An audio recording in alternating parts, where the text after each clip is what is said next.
And I opened my eyes and I looked down, and on my left, on the floor, kneeling down, smiling, looking up at me, was Jesus. And he was pointing at his open mouth, as if what he wanted was for me to vomit into the open mouth of Christ. And I looked down and I thought, this can't be right. But he was pointing and laughing and smiling and encouraging me. And then I remembered he did have some history of sacrifice. So against my better judgment, at his apparent insistence, I did it. I vomited into the open mouth of Christ until the mouth of Christ was overflowing with my sick. So I vomited into the open mouth of Christ. And I stepped back and I shut my eyes and I thought, that's it now, surely, no more. But then I felt the sick rising in me again, and I thought, what am I supposed to do now? The floor is covered in sick, my clothes are covered in sick, the cat's feet towel is covered in sick, the sink's overflowing with sick, the toilet's overflowing, the open mouth of Christ is overflowing with sick. And then I opened my eyes and I looked down and he was there again, Jesus, on my right. But this time he had his back to me,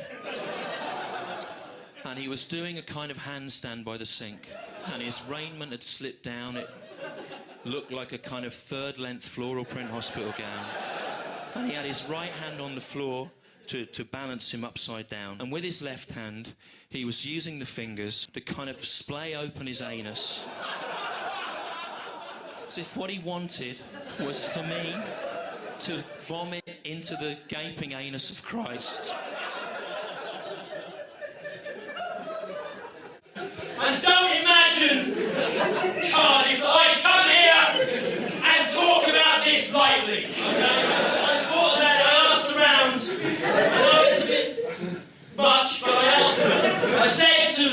I asked Tony Law, he's a Canadian stand-up comedian, he's the most reasonable man I know. I said to him, Tony, do you honestly think I can go around the country in front of people and use the phrase, I vomited into the gaping?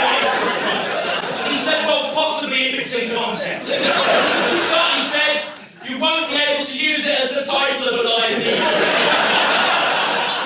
I bent down, I said to Jesus, are you sure this is what you want? And he said to me, look, you're going to be taken to court for blasphemy for doing nothing. I feel like I owe you one, knock yourself.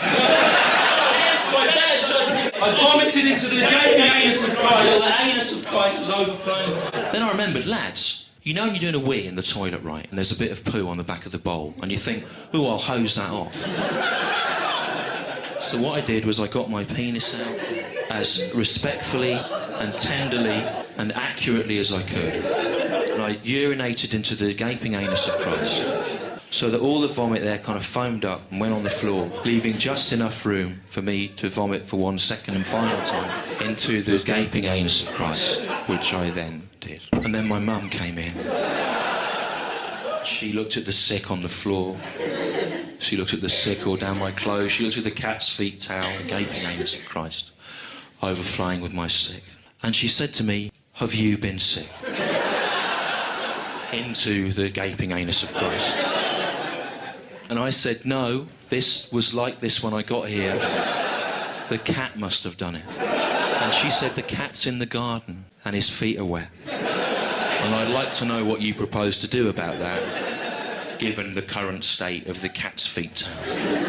And then she said to me, it was you, wasn't it? And I said, yes. And she said, let me give you some advice. And I listened because I love her and she tends to be right. She said, given your current situation, she said, and the state of the world as it is, she said, under no circumstances can you ever consider talking about this incident on stage. And I said to her, well, I might have to. And she said, I can't stop you, but she said, if you are going to talk about this, you have to know why you're doing it, what kind of point you're trying to make. And I said to her, well, three things, Mother. Firstly, to make the point that a symbol, be it an icon or a flag or whatever, is only as worthy of respect as the values of the people that appropriate it. Secondly, that if a symbol goes out into the world, into places where it's perhaps not understood or wanted or valued, you shouldn't be too upset if it then takes on a shape you don't recognise as your own. And thirdly, that if you attempt to apply limits to freedom of expression, either through legislation or intimidation or threats, what will then happen is that reasonable people, often against their own better judgment, will feel obliged to test those limits by going into areas they don't feel entirely comfortable with. I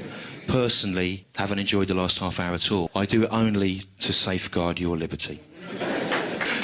That's never had a clap before, which probably means it is time to stop doing this show. And then she said to me, that's very interesting, Stu. I don't believe you. Why would you really be telling that story? And I said to her, all I want, Mother, is just once in my life to be able to put my hand on my heart and say, in all honesty, that I've written a joke that Joe Pasquale won't be able to steal.